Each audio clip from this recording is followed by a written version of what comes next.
Praise the lord, hallelujah. Good morning, સવારની સલામ. પ્રભુનું વચન કહે છે, કેમ કે હું યહોવા તારો ઈશ્વર તારા જમણા હાથને પકડી રાખીને તને કહું છું કે તું દીસ નહીં. હાલેલુયા. હું તને સહાય કરીશ. હાલેલુયા. Praise the lord. તમે કોઈ મુશ્કેલીઓમાં હોય, તમે ચિંતામાં હોય અને બાબતના માટે કોઈ તમને ફોન કરે, હું તારા માટે આ બાબત આપું છું, તારી બાબત હું પૂરી પાડીશ, તારા માટે આ કરીશ, તો ચિંતા ના કરીશ, તો તમને કેવો આનંદ થાય નહીં? એ હશ કે મારા ભાઈએ કે મારી બહેને કે મારા મામાએ કે મારા મામીએ, મારી ફોઈએ કે મારા ફોવાએ, મારા માસાએ કે મારી માસીએ, અથવા મારા પપ્પાએ કે મારી મમ્મીએ, અથવા આપણા મિત્રએ આ બાબતો મને આપવાની કહી કે આપી, કેટલા ખુશ થઈએ છે. તો આ તો આપણા ઈશ્વર કે છે, રાઈટ? જગતના સંબંધો છે જે આપણા પર પ્રેમ કરે છે, પણ જ્યારે પ્રભુ પર આપણને એવો પ્રેમ, એનાથી વધારે પ્રેમ, એમને જેટલો પ્રેમ કોઈ કરી ન શકે એવા પ્રભુ જ્યારે તમને અને મને કહે, બેટા બીસ નહીં, હો, હું તારી સાથે છું, હું તને સહાય કરીશ, હું તને મદદ કરીશ, તો તમારો અને મારો ભરોસો અને વિશ્વાસ કેટલો હોવા જોઈએ? એટલા માટે કે ખાલી આપણે વાંચીએ છીએ, સાંભળતા નથી, એટલે આપણો વિશ્વાસ ઓછો છે. આપણા વાલાઓ આપણને બોલીને કહે છે, નહીં ભાઈ, બેટા, દીકરા, તું બીસ નહીં. હાલેલુયા.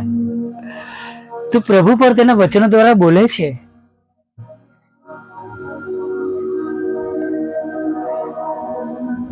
અને હું તમને ખરેખર એક વાત કહેવા માંગુ છું, અને મેં ઘણી વાર સાક્ષી આપી છે. અને સૌ પ્રથમ તો હું ગભરાયો હતો કે આ એકદમ જ કેમના મારા આ અવાજ આવ્યો, અને વાત બીજાને શેર કરતા પણ ગભરાઈ ગયો હતો કે તેઓ વિશ્વાસ કરશે કે નહીં કરે. 2014ની એક રાત હતી, શનિવાર હતો, અને હું ક્વાયર પ્રેક્ટિસ કરીને આવ્યો હતો, અને લગભગ 10:30 થી 11 થઈ ગયા હતા. દુઃખી હતો, ઘણી બીમારીઓ હતી, ઘણી તકલીફ હતી.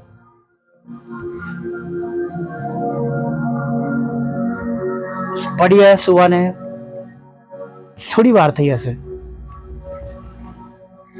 અને મારા કાનમાં ગજબનો અવાજ આવ્યો, यीशु के नाम में चंगाई है, यीशु के नाम में चंगाई. મને હજુ પણ યાદ છે એ અવાજ. ઊભો થઈ ગયો, મારી આસપાસ જોયું,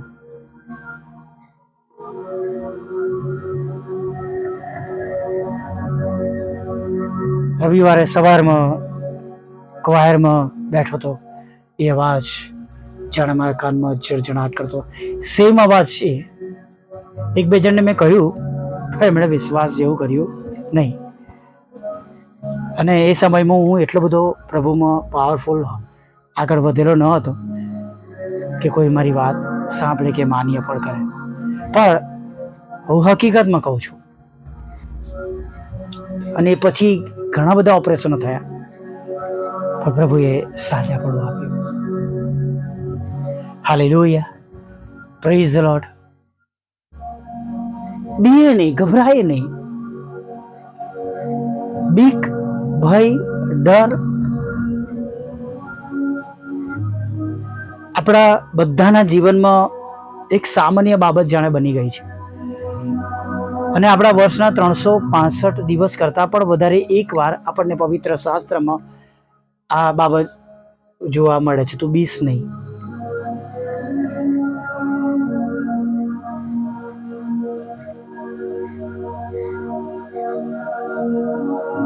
શિષ્યો એ હોડીમાં બેઠા હતા અને ગભરાઈ જાય છે.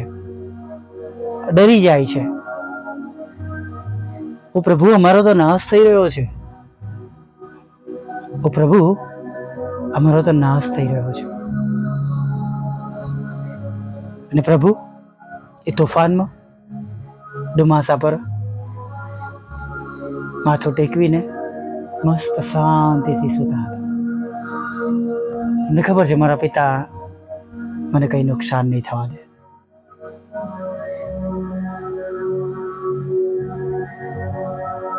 આજે સવારમાં વહાલા મિત્રો, હું તમને કહેવા માંગુ છું, ગમે તેવી મુશ્કેલીઓમાં, દુઃખના સમયમાં, તકલીફના સમયમાં, આવા તોફાનોના સમયમાં શાંત રહીએ, વિશ્વાસ કરીએ, પ્રભુને વિનંતી કરીએ. પ્રભુ ચોક્કસ કરશે. આ સમય મારા માટે પણ એવું જ છે કે જ્યાંની ભજન સેવાઓ એટેન્ડ કરું છું ત્યાં આગળ અમુક એવા જાતના પ્રશ્નો બન્યા છે, જેનાથી લાગે કે આ બધી પ્રભુની બાબતો નથી. લિટરલી દેખાય કે આ જગતની બાબતો છે, જગતના લોભ લાલચની બાબતો છે, ઈશ્વરની સેવાને માટે નથી. બીક લાગે નહીં આપણને? અને મને તો જ્યારે જગતની બાબતો આવે ત્યારે ખરેખર બીક લાગે કે જે જગ્યાથી પ્રભુ મને લઈને આવ્યા છે એ જગ્યાએ હું પાછો તો નહીં જતો રહું ને.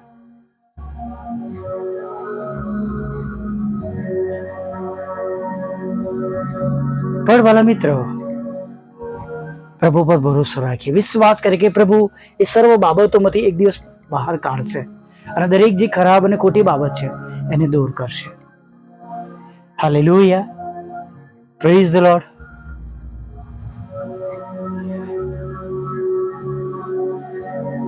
શિષ્યોએ પ્રભુને ઉઠાડ્યા, પ્રભુ ઊભા થયા અને તેમણે તોફાનને જાણે ધમકાવ્યું, આજ્ઞા કરી, શાંત થવાનું કીધું. Praise the lord. ઊભા થયા,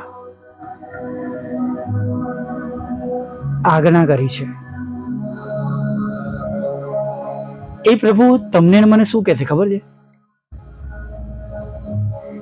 જે કોઈ મારા પર વિશ્વાસ કરે છે, યસ, તે મારા કરતા પણ મોટા કામો કરશે.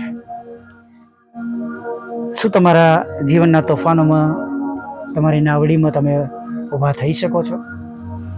યોહાન 15:7 પણ આપણે વાંચીએ છીએ, જો તમે મારામાં રહો અને મારા વચન તમારામાં રહે તો જે કંઈ તમે ચાહો તે માગો એટલે તે તમને મળશે. શું આપણે પ્રભુમાં છે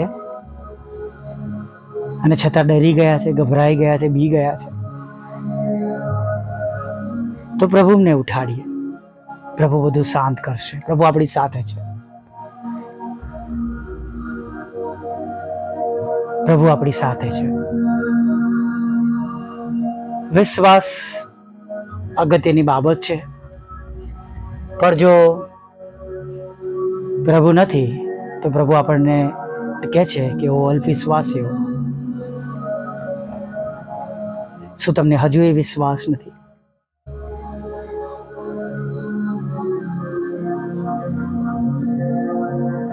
પાછા પડી રહ્યા છો તો પ્રભુ ઠપકો પણ આપે છે. આજે પ્રભુમાં અદ્ભુત બનીએ અને આવા મોટા મોટા કામો આપણા જીવનમાં રોજ અને રોજ બનેલા આપણે જોઈએ. હાલેલુયા. આવો એક નાની પ્રાર્થના સાથે આ દિવસમાં આગળ વધીએ. ભલા પ્રભુ, અમે તમારી સ્તુતિ કરીએ છીએ અને તમારો પુષ્કળ આભાર માનીએ છીએ.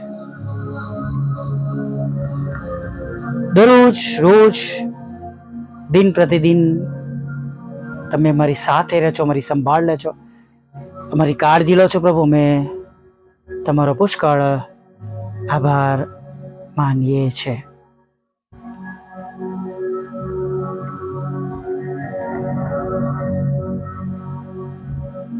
હા પ્રભુ,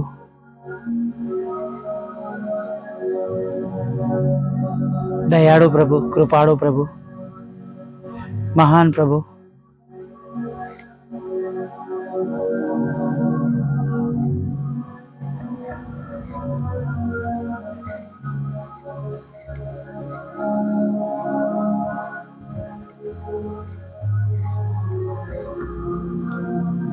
પ્રભુ મારા જીવનને તમારા હાથમાં મૂકી દઈએ છીએ, વિશ્વાસ કરીએ છીએ.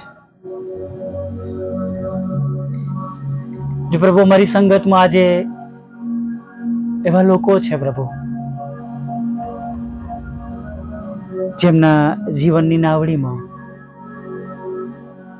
જેમની કૃપાની નાવડીમાં પુષ્કળ તોફાન છે,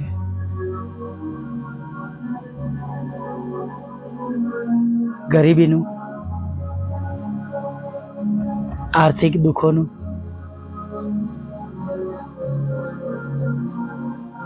માનસિક શારીરિક પ્રશ્નો, જીવલેણ બીમારીઓનું, છેતરપિંડીનું,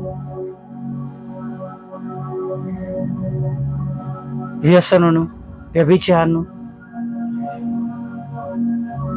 જો તમે એવા તોફાનોમાં છો જ્યાં ઈર્ષા દેખાય, તમારી ઉપેક્ષા કરવામાં આવી રહી છે, જાણી જોઈને તમને સતાવવામાં આવી રહ્યા છે, હેરાન કરવામાં આવી રહ્યા છે, જોબમાં, બિઝનેસમાં, આસપાસના વિસ્તારોમાં કે અંગત રીતે કોઈક બાબતોમાં તમને હેરાન કરવામાં આવી રહ્યા છે. પ્રભુ આ બધા તોફાનો તેમના જીવનોમાં છે, એને શાંત કરો પ્રભુ. મકાન ના વેચાય એના માટે ઘણા બધા શત્રુરૂપી તોફાન ત્યાં છે પ્રભુ, દૂર કરો. લોન ના મળે એના માટે ઘણા બધા એવા નાના નાના તોફાનો છે પ્રભુ, નકારાત્મક તોફાનો છે, રૂકાવટના તોફાનો છે પ્રભુ, તમે દૂર કરો એવી અમે પ્રાર્થના કરીએ છીએ પ્રભુ. ઘણા બધા આશીર્વાદથી પ્રભુ વંચિત રાખે છે એવું તોફાન છે. લગ્નના આશીર્વાદથી, બાળકધનના આશીર્વાદથી, વિદેશ જવાના માટેના આશીર્વાદોથી પ્રભુ. તો પ્રભુ એ રૂકાવટના તોફાનો પ્રભુ ઈસુના નામમાં હંમેશાને માટે નાશ પામે પ્રાર્થના કરીએ છીએ. તમારા બાળકો તેમની આપેલી પરીક્ષાઓમાં પાસ થાય પ્રભુ. હા પ્રભુ, અમારા એ 10મા અને 12માના વિદ્યાર્થીઓ પણ અને જે દેશ અને વિદેશમાં ભણવાને માટે જાત જાતની પરીક્ષાઓ આપી રહ્યા છે તેમને માટે પણ પ્રભુ. અને પ્રભુ એ લોકો કે જેઓ તમારી પાસે આવ્યા છે, વિશ્વાસ કર્યો છે, પોતાના મુદ્દાઓ સાથે, પોતાના જરૂરિયાત સાથે, પોતાની યોજના સાથે, પોતાની ઈચ્છા સાથે જો તમારે આગળ નમ્યા છે અને એની વચ્ચે જે કઈ રૂકાવટના તોફાનો છે પ્રભુ એને શાંત કરી દો. આજે એક એક વ્યક્તિ સવારથી જ પ્રભુ પુષ્કળ આનંદિત રહે, તેમની આંખના આંસુ આનંદમાં બદલાઈ જાય, કોઈનું મન ઉદાસ ન રહે. અને પ્રભુ આભાર સ્તુતિના અર્પણો સાથે, આભાર સ્તુતિના ગીતો સાથે પ્રભુ, અને આભાર સ્તુતિની સંગતો સાથે પ્રભુ આજે સવાર પ્રભુ ભરાઈ જાય એવું થવા દો પ્રભુ. આજની સવાર પ્રભુ એક તમારા પર વિશ્વાસ કરનારાને, તમારા દીકરા પ્રભુ ઈસુના લોહીમાં ખરદેલા લોકોના જીવનોમાં આશીર્વાદનું કારણ બની જાય પ્રભુ, એવું તમે થવા દો પ્રભુ.